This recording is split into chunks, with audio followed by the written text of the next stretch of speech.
Hello everyone, and welcome to Automation Fair 2024 from beautiful Anaheim, California. My name is Shannon McKay, and I am with our Lifecycle Services segment within Rockwell Automation. I'm leading the integration work with Verve.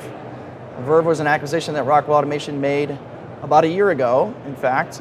Is an OT cybersecurity platform which helps our customers identify and manage their risk and vulnerabilities across their manufacturing environment. So welcome. I'm joined today by Ryan Zahn, who joins me from Verve. Ryan leads the technical account management function within Verve, as well as customer success, and really helps our drive customer adoption and value realization with the Verve customers. So welcome, Ryan. Great to be here. Excited. Today we're going to talk a little bit about enhancing cybersecurity practices using precision risk modeling.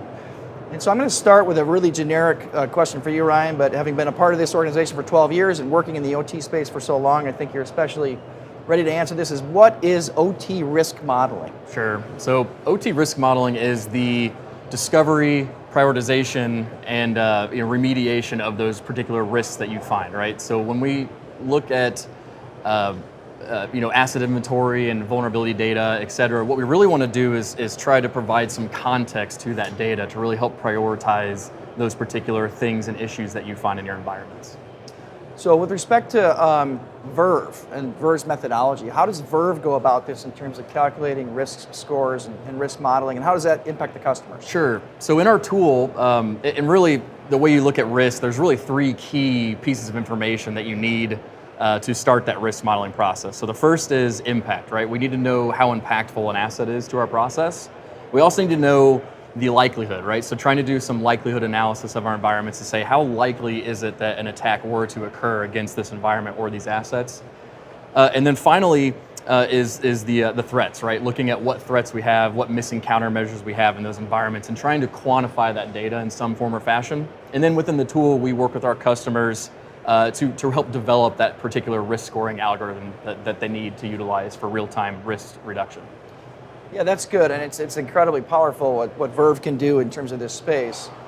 Why is this so critical and important for our OT security practitioners? Sure. Well, so what happens a lot of times is when we get a vulnerability report, right, or a risk report from some tools, you basically left with this value that says, hey, I've got 75,000 vulnerabilities. Okay, well that number is useless, right? It's not to say it's not bad or not good information, but there's no context, right? So that is one of the biggest struggles that we find, is that people get these large, ridiculous amount of vulnerability numbers and they're not really sure what to do or where to start.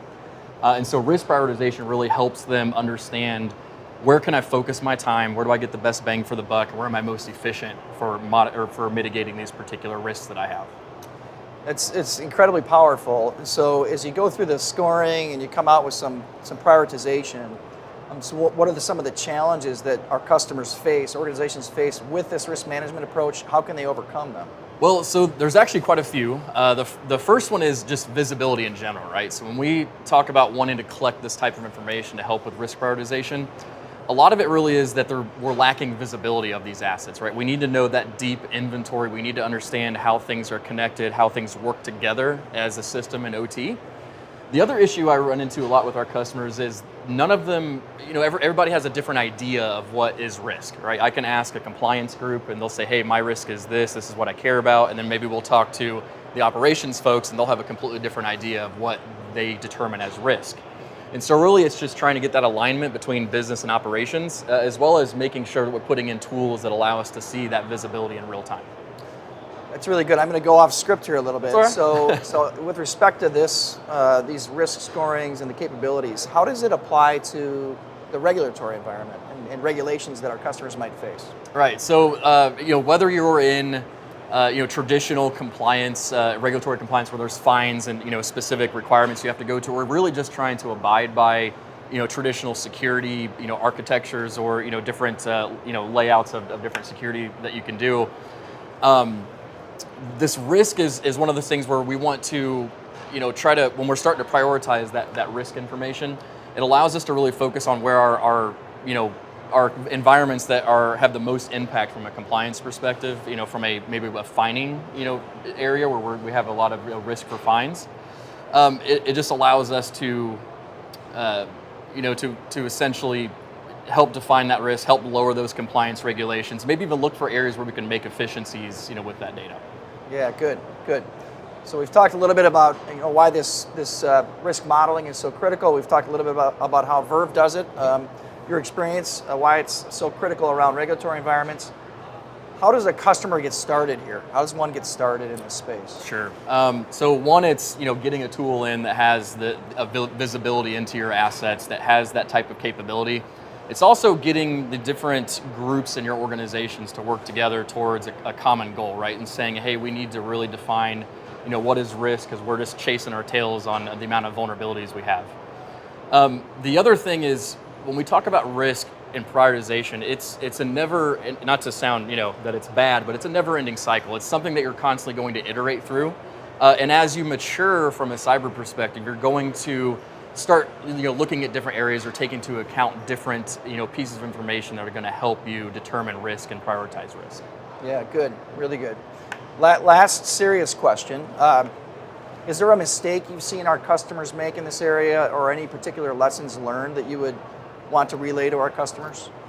So for mistakes that I've seen, it's a lot of it is around implementation of tools. So sometimes they'll try to implement something that's going to help them get here, but there's some glaring component that they didn't particularly take an account for configuration. The other really common things we see are sometimes lack of resources, lack of knowledgeable resources that really understand the security side of OT, and all that kind of piles on, right, to really have a bad deployment to where you're missing data that is useful for you from a risk perspective.